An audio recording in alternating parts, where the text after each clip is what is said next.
Okay, let me try to give call Chris. I'm gonna have to hop on a call with consultants, so I'm gonna call you back. Okay, bye. Bye.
Okay, so it looks like we have a couple of folks here.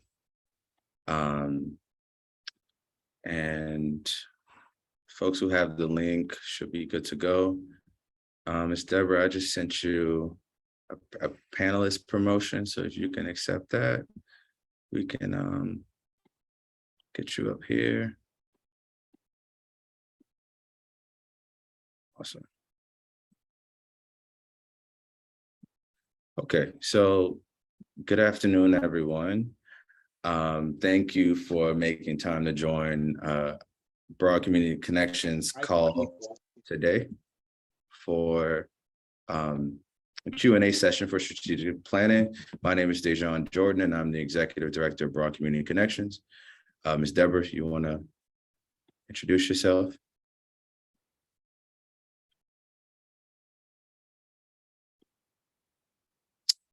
Okay, she might be having. Okay, yes. Good evening, everyone. I'm Deborah Chapman, and I'm chair of the board for BCC. And thank you all for expressing interest in assisting BCC with this project. So what I want to do, and what we want to do in this session really is just give you an opportunity to learn a little bit more about our organization, where we've been. But what I'm going to do is share my screen, and what we'll do before this is all over is make some room just for you to ask questions that you may have. We're using the webinar function just to maintain folks' privacy who want to remain private. You're more than welcome to ask a question or raise your hand, or also use the Q&A function at the bottom of the screen. We just want to provide the best space for everyone, and also want folks to be able to take advantage of this joint time to ask whatever questions come to mind. So with that, I'm going to start here. Share screen.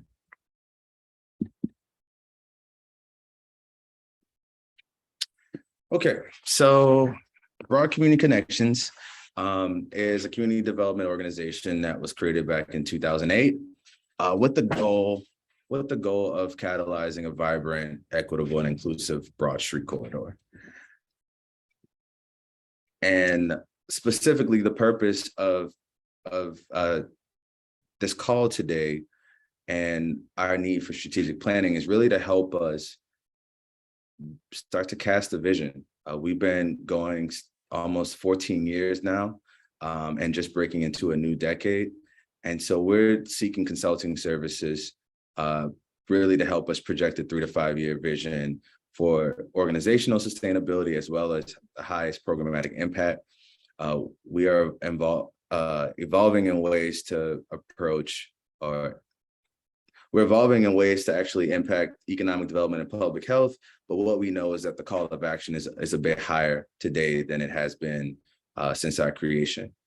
And so the key questions that we put in the RFP, so we won't take a lot of room going over that here, are these three questions that are at the root of what we're looking to get support overall.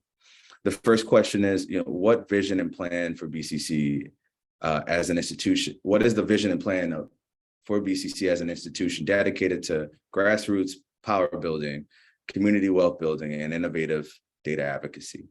We'll talk a little bit more about how we landed on those, but also in a more tactical way, how do we start to define our strategic goals and priorities over the next 5 years? And what does our staffing and organizational sustainability look like thinking through the next 5 years?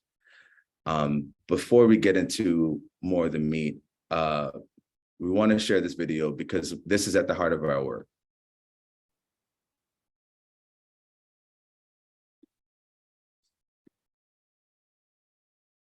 Jacob Shaman's Son Funeral Home. Not this part.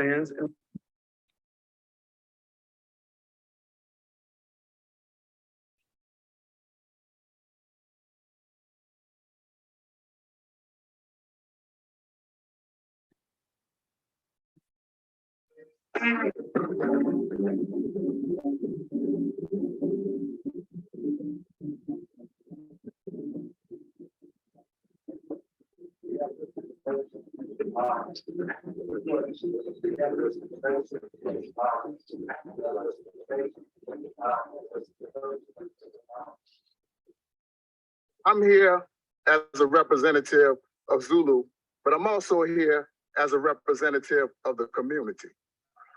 This is unacceptable. Damon Stewart is the president of Zulu. Like so many others, he wanted his anger and frustration heard by city leaders. He spoke at a special city council meeting 3 days after the August 5th flood. For the Broad Street Theater and all of the businesses along Broad Street, the Orleans Avenue corridor, to flood in the way that it did, there's no excuse for that. I grew up in the city that cared for God. Now I'm in the city that just forgot to care. The water came to my tail. Y'all should be held accountable too. These people could have died in the water. We literally saved somebody in their basement. You took the people back to Katrina. Drainage is a core government service. I could not get home to my senior apartment. I shouldn't have to make major life-changing decisions every time I see a cloud. To say the pumps were on and working is an absolute falsehood. The Zulu dance sits just blocks from this pumping station, one of the oldest and most critical in the city.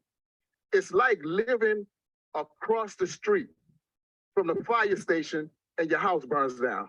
That's got to come out, and the flooring has to be redone. So everything has to be renovated, everything.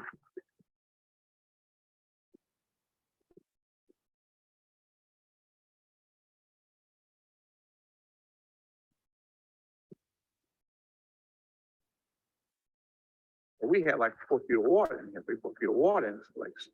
And it hurts us because we're a Mardi Gras organization. And this is the time when we prepare for Mardi Gras. So As Zulu historian Clarence Becknell oversees repairs to the main lounge, he knows the club is in a race against the clock to prepare for Mardi Gras. Members who stayed as the floodwaters rose worked frantically to save framed photos of the club's past president, but so much else was lost. The Broad Street Theater is even closer to this key pumping station, known as Drainage Pumping Station number 2. It sits within eyesight, practically across the street. It seemed to do little to keep Brian Knighton's business from flooding and going dark for a week. How much of a setback is something like that? It's pretty big, this, I'm going through my SBA disaster relief application process. And in an initial meeting I had, they said that just the economic impact, the economic loss was close to $300,000. At the time of the August flood, Four Screen Theater was still recovering from the July 22nd inundation.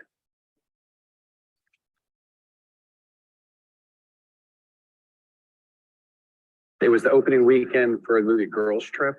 and we had one of the actors buy out 2 shows of the movie.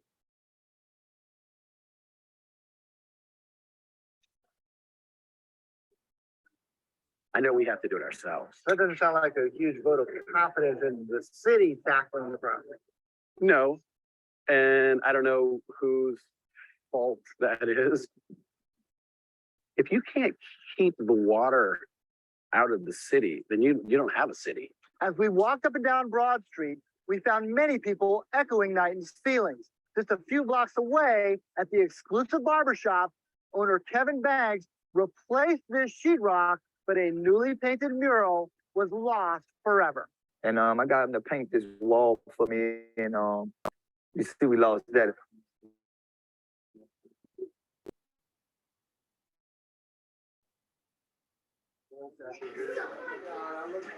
We're gonna come out of our pocket with about 7,007.5, somewhere in there. Cost to the community was even greater. For weeks, this barbershop was not able to serve its role as a neighborhood gathering spot. Like I said, it was a mini disaster. It was a mini disaster, but it took our gathering place from us. People have made significant investment in this community by way of their homes, that's right, by way of their children, by way of their jobs. We can't continue to live and be concerned about whether or not our properties are going to flood if it rains hard. J&J has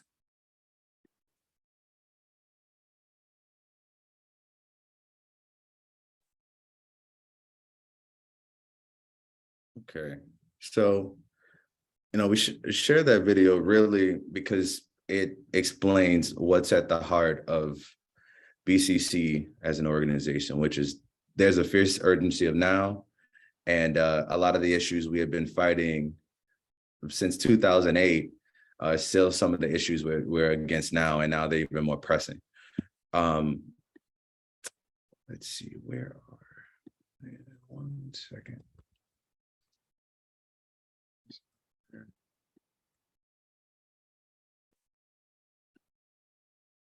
So yeah, technology does what it does.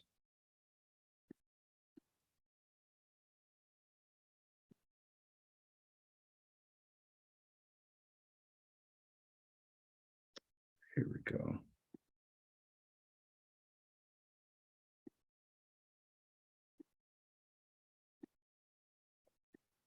Share screen. Okay. Yeah, so what I was saying was basically, whether it's the calls for accountability, or folks feeling like we're in the city that care forgot, the economic impact, the government distrust, like all these things are becoming further and further exacerbated. And it's been really important for us as an organization to double down on our mission and our goals, to think about what impactful community development looks like across the Broad Street neighborhoods, not just the corridor, the way that we started. And so our new mission currently is for us to be a community development organization built to really build community power. It's not about inclusivity. It's not about diversity of businesses. It's really about making sure that our residents, our business owners, our property owners, our community in an equitable way can invest in the health and economic and residential reality of the Broad Street neighborhoods by actually having access to and ownership of power. Our vision is simply this. We know that there's a Broad Street in every city in America, and our work in New Orleans is really about building a data-driven model for community development nationwide. So often our work in New Orleans across the community development field is articulated in a way that says New Orleans is an anomaly, Katrina was a singular event. But as we know, last year on August 29th, the 16-year anniversary of Hurricane Katrina, we had Hurricane Ida. And unfortunately, we had another major city, a couple of cities experience some of the torrential rainfall of Hurricane Ida. So now the climate crisis is starting to expand even further across the country. And this is why for us, the vision is really about building power and helping folks to lead fulfilling, healthy lifestyles, regardless of their race and economic standing. To give just a little bit more context about our history, we were founded in 2008, really as a disaster recovery organization. During that time, we were thinking big picture, thinking beyond immediate relief and aid, and really saying, how do we get folks to invest in the Broad Street corridor? With leaders like Vera Warren Williams, Hal Brown, both organizers and business owners, and early investment from Foundation for Louisiana, we were able to accomplish a lot. During that time, we represented 5-6 neighborhoods, depending on who you talk to. But really, the founding of our board is really important to note the presence of Black-led leadership. And we want to be able to continue to cultivate that, not just in our organization, but across our neighborhoods. This is me. I hate showing the photo of myself, but I'm the current executive director. My background is in architecture and urban planning. I've done economic development work here in New Orleans, where I'm from, as well as in Mexico and South Africa, across Massachusetts. And really thinking holistically about economic development, but beyond that, equitable development. How do we help our business owners and property owners think about ownership differently and impact differently? It's not just about making a dollar, but really understanding where culture, commerce, and community meet in a way that creates shared wealth. For us, the problem can be dwindled down into this statement. Folks across New Orleans, as well as the Broad Street neighborhoods, are facing perpetual fragmentation, displacement, and powerlessness. And in the face of rapid gentrification, climate change, health and wealth disparities, and racial tensions, like all of these things are what our residents are facing, as well as folks from around the city.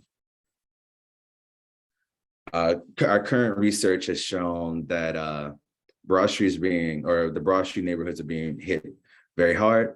We were able to find that from 2014 to 2019, that effectively we have seen displacement of Black residents at about of approximately 5,000 to 6,000 people. That's not including the realities of forced evictions because of COVID.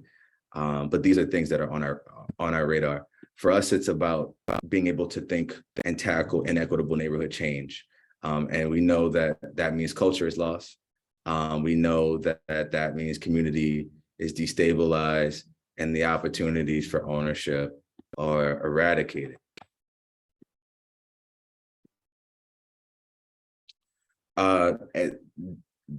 Just like displacement, wealth, and income gaps are high.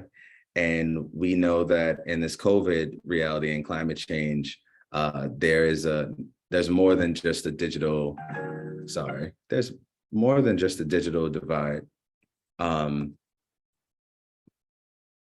There's an income divide, and there's an access divide.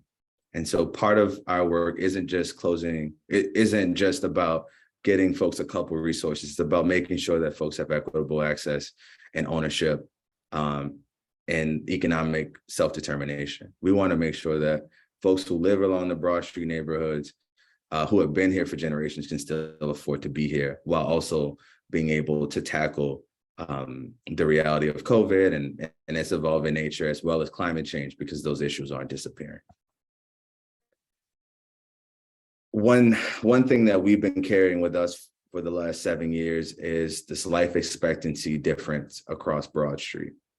Many of us know the stories of Robert Moses and urban renewal highways of the late 60s and the 70s that cut Black neighborhoods in half across the country. We know that because we feel that on the back end of our service area, which is Claiborne Avenue, which cuts through Tremaine. What we often don't talk about is the invisible red lines like Broad Street, The second was Traffic Place in New Orleans, where on one side of Broad, there's a 20-year life expectancy different for Black residents than white residents. So on that, the life expectancy, it's found that Black residents will live for 55 years versus 75 years for their white counterparts. This is further exacerbated by all of the health and wealth disparities that we can name of, right? Heart disease, diabetes, hypertension, and so many other illnesses. I've talked a lot about the challenges and the problems. I would say for us, the solution really comes down to really thinking about intersectional solutions. We know that if you're not thinking about place, wealth, health, and data at the same time, any solution or programming that we come up with really doesn't deal with the holistic reality that our residents and business owners are facing. So for us, our programs are focused at these intersections, but also making sure that we center the voice of community to build their power on a block by block basis, because we know folks experience their neighborhoods on a block by block basis. So currently our work is focused in these three buckets: power building, wealth building, and data innovation. For us, power building is about organizing. Fundamentally, what we do is bring people together. In 2007, before we officially incorporated, our founding board members, who were then the community clients for a course, got together, organized across their neighborhoods, across their blocks, and really said, we have everything we need across each other. What are we doing to mobilize the assets that we have versus really just continuing the story of a deficit-based narrative? So for us, organizing is at the core. The second pillar of our work is wealth building. We know that when we don't own or have equitable access to stewardship, space, and place, then there's no sense of ownership of any of the work that we do. So for us, it's about thinking through legacy, thinking about generational wealth, intergenerational wealth, and really not just commercial or residential wealth, but saying public space, stewardship of public space should be within that reality, because that affects our physical and communal well-being. And then data innovation for us is about being able to harness the data that already exists. There's tons of city data, private sector data about commercial realities that have yet to be tapped in a way that gives residents and business owners agency over their own blocks. There are trends in spending. There are realities that happen by virtue of insurance policy changes. That data is floating above their heads, and we know that if we don't harness that, they will constantly be at the brunt of other folks' decisions instead of being at the decision-making table. Likewise, data innovation is not just about quantitative data, but it's about making sure we center community voice. So for us, it's about elevating the stories, the realities, the voice of residents who have long been forgotten or overlooked or used and extracted from for previous grant raising opportunities from other organizations or from government or from the private sector. So for us, it's about the marriage of both those experiences and the quantitative data that exists already.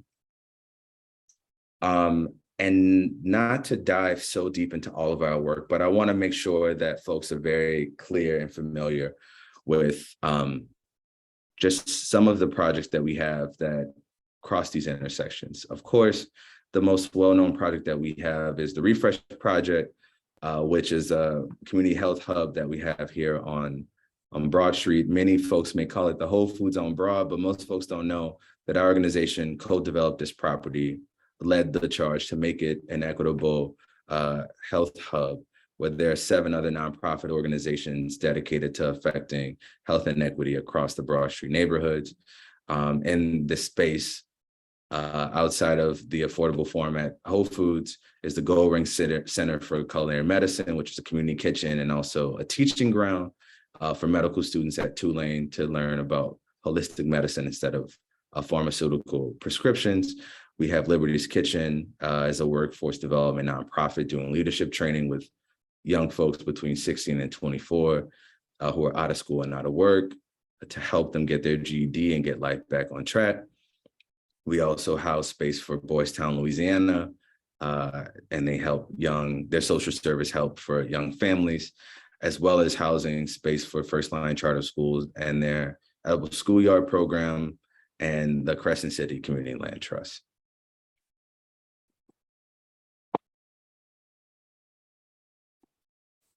So our power building work in terms of organizing a lot of our efforts on Bayou Road, you can see to this day.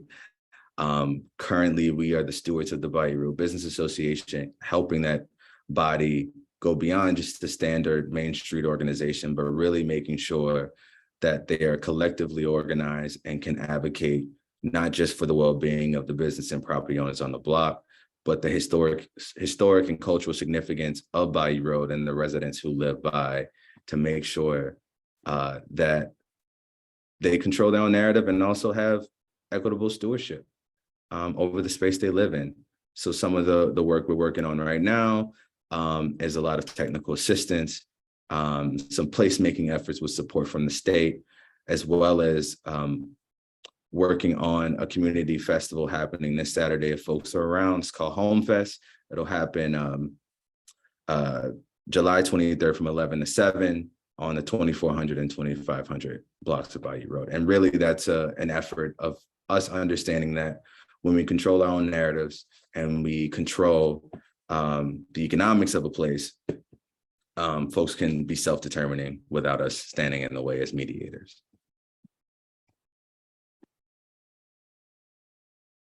We have an ongoing program called Meet the Owners as a part of our data innovation work, really to just highlight the stories of these business owners. Most folks, they think about business in two ways.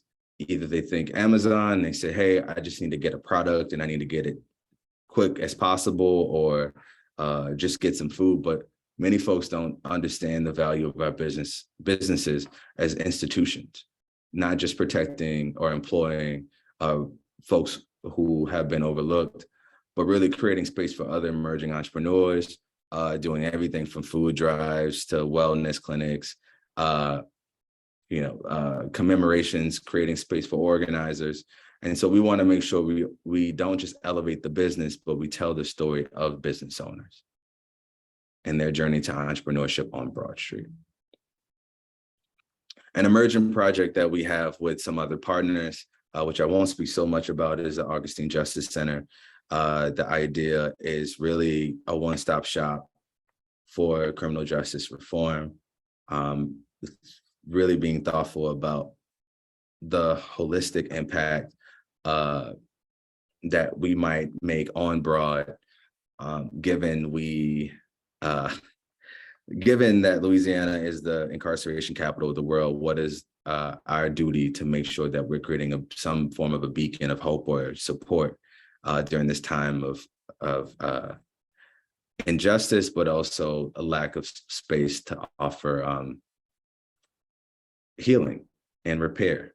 And so what we're after in this project with a couple partners is a restorative justice approach to that holistic care and support. Ongoing is our housing and anti-displacement work. We know we've historically not been a housing organization, but we know that commercial corridors are a symptom of the realities of the neighborhoods that we serve. And so we want to prioritize making sure that our residents are connected and see opportunities to stay in place, as well as activating the assets that they have to keep other residents in place while also generating some income. So a couple projects that are underway based upon some of the housing research we've done recently. And then currently we are hosting a prototype session of this project called the Neighborhood Sustainability Project, which is really about thinking about what a just climate future looks like for the Black and brown residents along the Broad Street corridor. So often in these recovery efforts or these planning efforts, they create drawings or tools or policies that I might be able to understand, or you may be able to understand, but our everyday residents don't have access to, and they don't see themselves in it. So currently we're working with a couple junior researchers and artists to create a zine, a storytelling effort that centers the narratives in a speculative way of the future, 20 years from now, like how the Broad Street neighborhoods have a more climate just reality, whether that be climate adaptation and stormwater management tools to help homes not flood, as well as families creating businesses in the green economy and how that generational wealth is passed on from member to member. So we're currently working on this to build it towards a climate action plan instead of a traditional resiliency plan, but from the voices of the people. I think I have said enough right now, but what I want to do is make some room for Ms. Deborah to share any words that she might want to share as the chair of our board.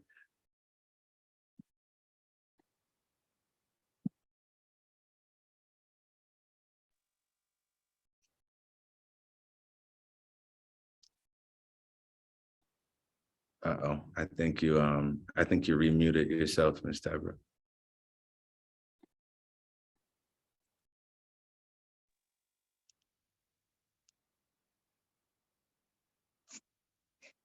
So DJ, you asked me to share about the board. No, I was saying you might have some words that you want to share about BCC right now with the audience, about your experience with BCC and where it's going. Okay, thank you. Okay, what I would like to share is, I don't know how we connected as a community with BCC when BCC first became an organization and was housed at the building that we're currently at with Whole Foods. It was a perception, but before I say that, let me say this here. I'm a resident of that community, Bayou St. John. I still reside in Bayou St. John. And so it was the perception that Whole Foods actually was brought into the community post-Katrina. And the perception was that it was for gentrifiers and people that had taken over the community.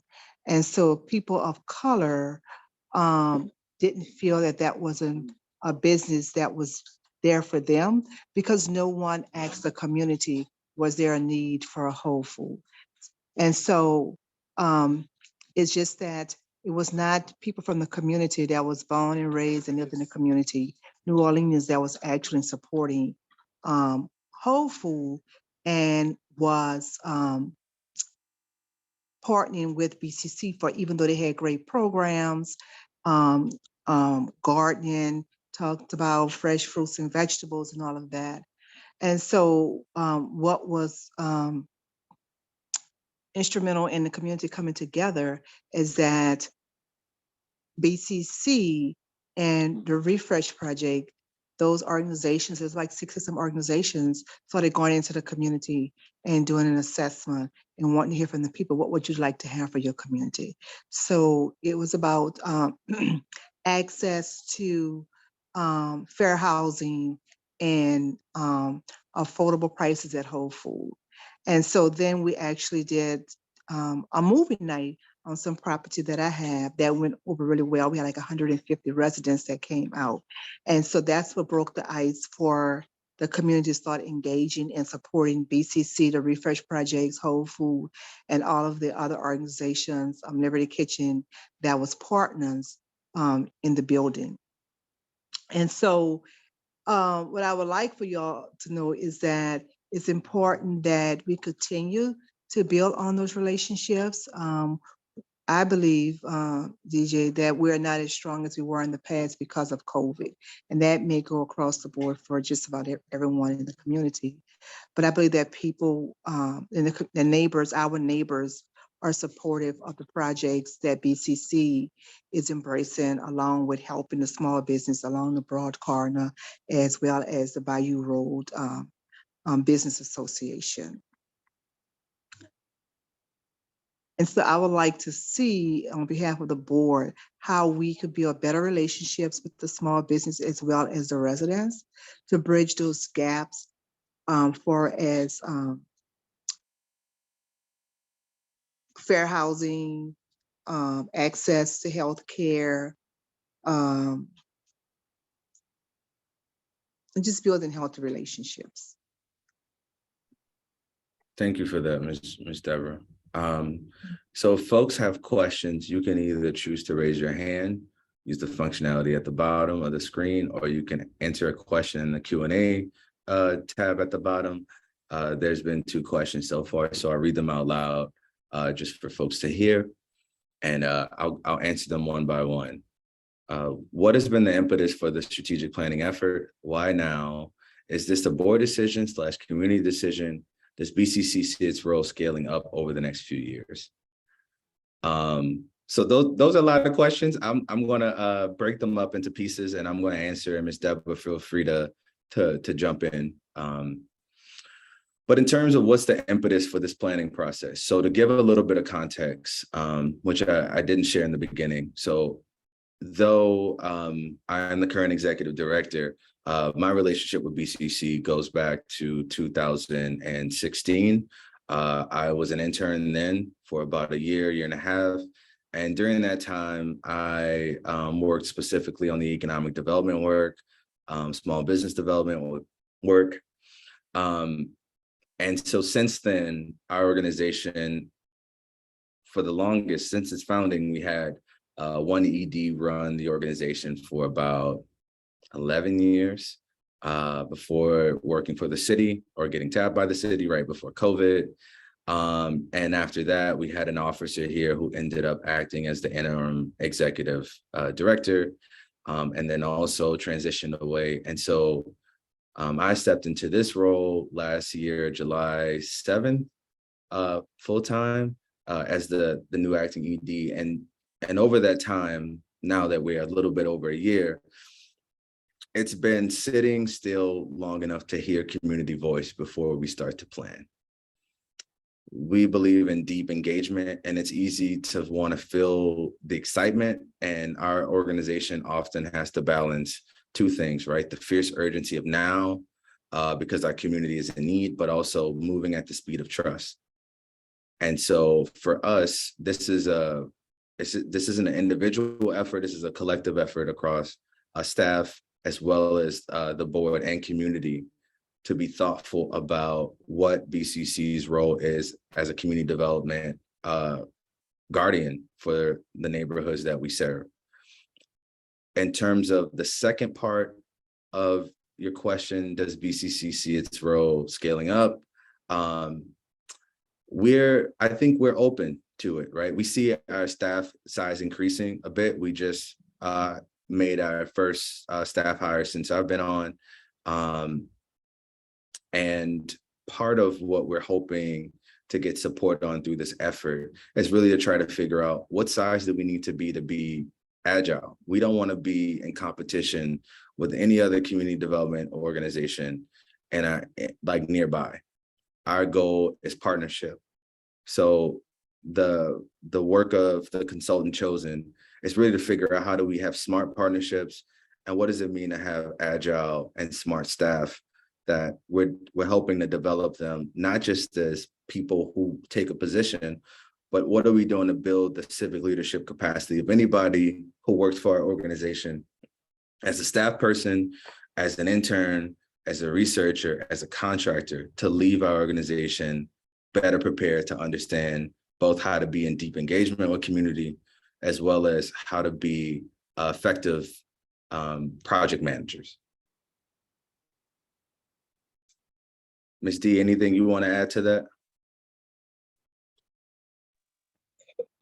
Excuse Excuse me. I think you covered it all.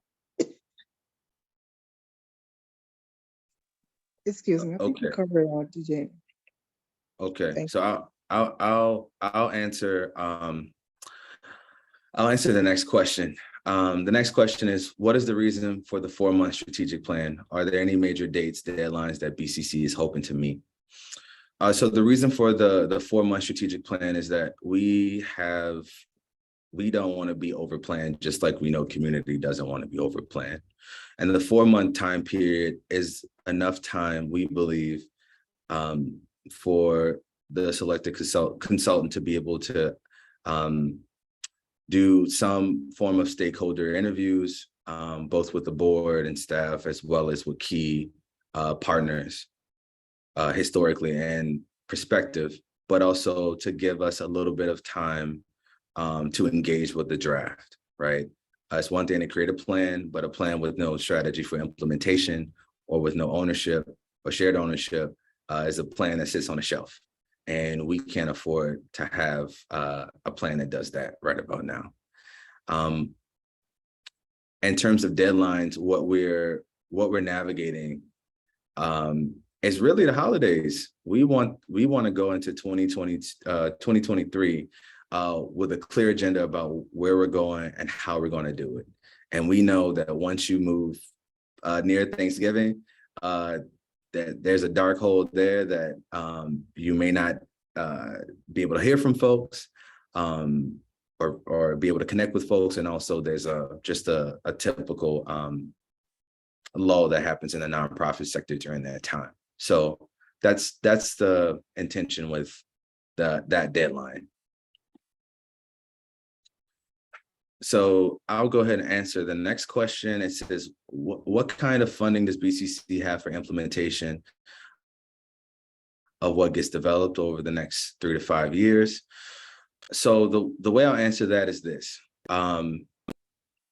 BCC's job, and my job specifically, is to be the chief fundraising officer for our organization. So this plan becomes the operative tool to help us get to that point. We have enough resources to sustain our current staff trajectory over the next year or so. What we need to be very smart about in our strategic planning effort is how we measure an impact, and what does it mean to be building and cultivating leadership, both through our programs as well as through our staff, because that will allow us to grow a bit. And currently we have some assets. We have a $25 million real estate development project that has some dividends that come with it. But also we have an effective board who has fundraised, as well as my expertise in fundraising. So the funding is there. We're not sitting as trust fund kids, just sitting the way to throw money at a thing. We have work to do. The last question that I have in the chat or in the Q&A section is, what is your budget for strategic planning? That's a good question. So what I would say to that attendee is that we're looking to you to hear what your proposed budget is. If it only takes 10,000, then it takes 10,000. If it takes 50,000 for you to be able to execute, then it takes 50,000. What we want is the most honest replies. And as we get to the semifinalists section of this, what we'll do is we'll review and offer insight to the budget after that point.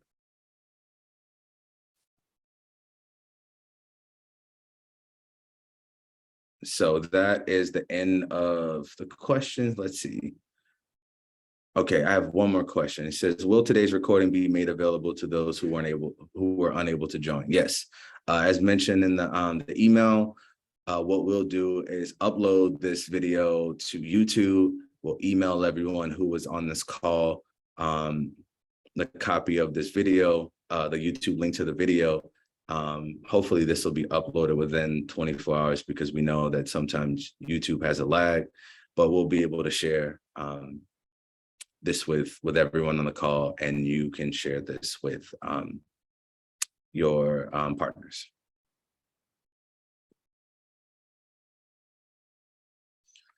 Okay, got another question. The question reads, are there any guidelines, including length, for the proposal of submissions? I would say, in terms of the length of the proposal, please keep your proposals to no more than 5 pages.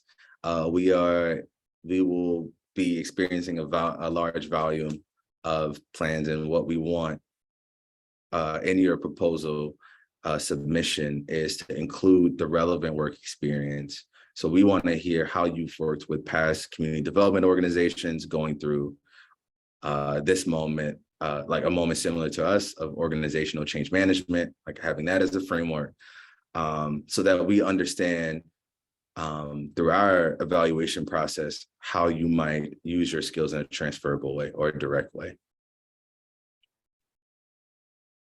But if I always say this, you ask for forgiveness, or not for permission. So if you have a strong case and you said, hey, this is strong and I need not 5 pages, I need 6, then I say take the risk. But no, once you get past 5 pages, it will be less desirable and maybe get less eyes.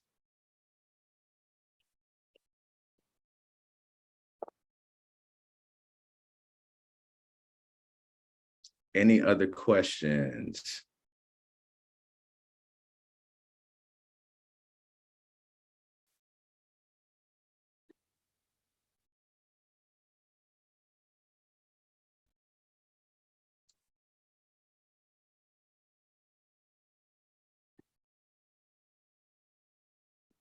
Let's see.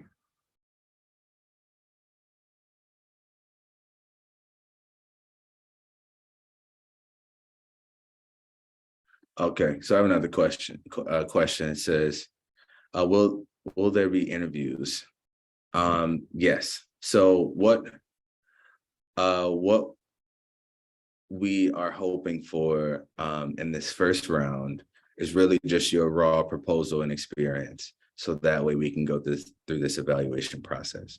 As we get to the semifinalist stage, what we'll do is it'll be very short. And the interviews and additional materials will be provided after we've selected a consultant. We know that it's a short time span. If you need any information, we will happily share the slide deck so you have access to it. And then also you'll have access to our website, which has a lot of information. And yeah, we'll leave it at that. But the selected consultant will have all the materials they need to be able to execute.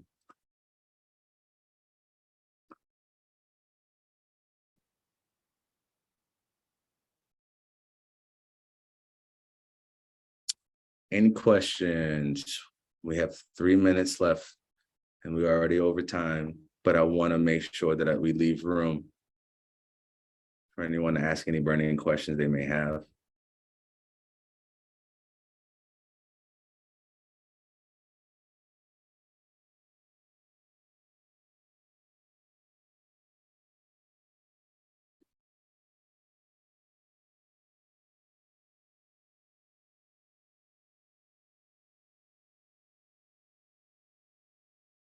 Okay.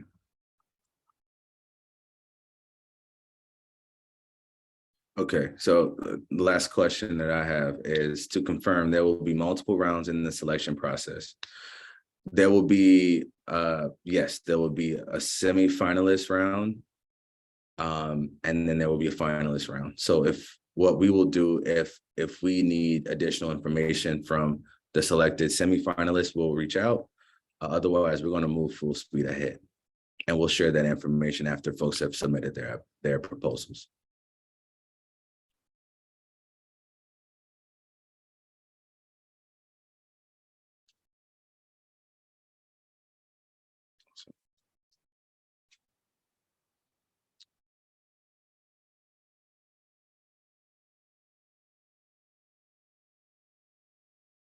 Okay, since there are no other questions, Miss Deborah, is there any words you want to leave the prospective consultants with as we close out?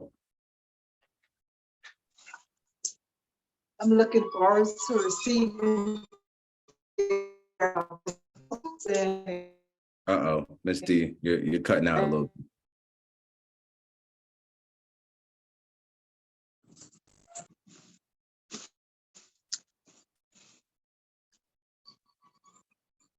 You want to try that Can you one hear more me time? now? Yep. Okay, so I'm looking forward to receiving their proposals and thank you for your time to attend this webinar. I'm looking forward to working with you. Thank you, everybody, for making the time. Wait, there's one more. There's one more question. So then what will be the selection process, and should we be holding time that week for follow-up? So in terms of the selection process, it's gonna be a combination of things: strength of experience, just the prioritization of engagement, the experience dealing with CDC strategic planning, and a couple of other things. But in terms of holding time, we won't be holding time for interviews. Just be on the lookout for any questions that may come to you via email for that round.